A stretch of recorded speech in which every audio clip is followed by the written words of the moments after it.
Okay, so those are, I would say, more conscious top level expectations. Yeah. And the direction that we'll go in this podcast now towards archetypes are the unspoken, probably unconscious expectations and assumptions we bring in based on the system of our personality. So before you mentioned, it's like, we're screwed, but here we have type and type will help us out. I mean, I don't know if people need to know type in order to have a good relationship, obviously, but it certainly, they do. 100%. And if the you whole don't- world, if they you need to don't know learn it type. from us.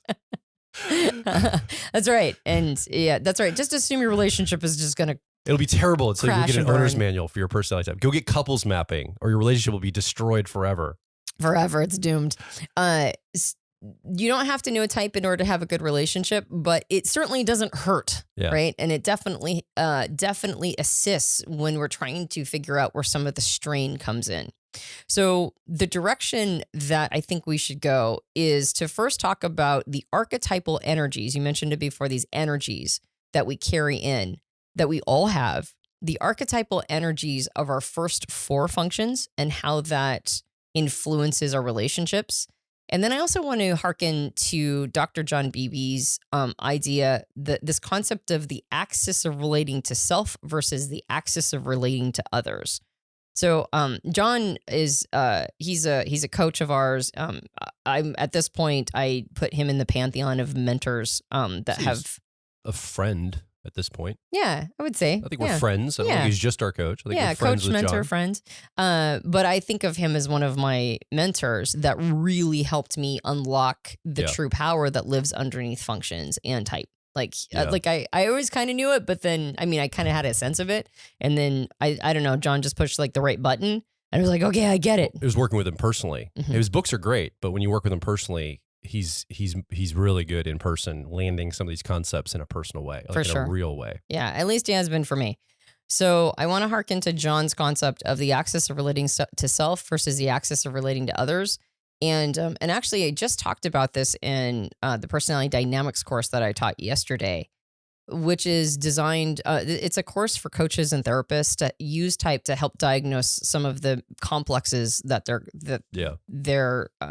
the people they're working with, their clients are going through. And as we were discussing this concept of the axis of relating to self versus the axis of relating to others, like so many light bulbs were going off, so many ahas. So I thought it would be good to at least give it a nod in this podcast, because I think it helps with this idea of the expectations and assumptions we're bringing into everything. Yeah, let's do it. Okay.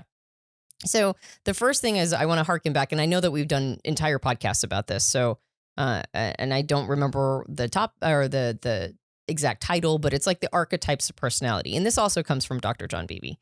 And John talks about how all 8 of the functions have an archetypal energy associated with them. But I think we should just stick with the first 4 because I think it's the most powerful in terms of being aware of what we're bringing in and why we might be butting heads in a more conscious way. The 4 shadow functions definitely come up in relationships. Definitely. In fact, they probably come up in relationships more than any other time, since relationships are so triggering and point to those elements, but they're also murkier. They're harder to describe, and you kind of have to be in the action in order to really know what's going on there. Yeah. So let's just stick with the first 4 and do some top level principles around how to use an understanding and awareness of these archetypes and how they play out in our relationships.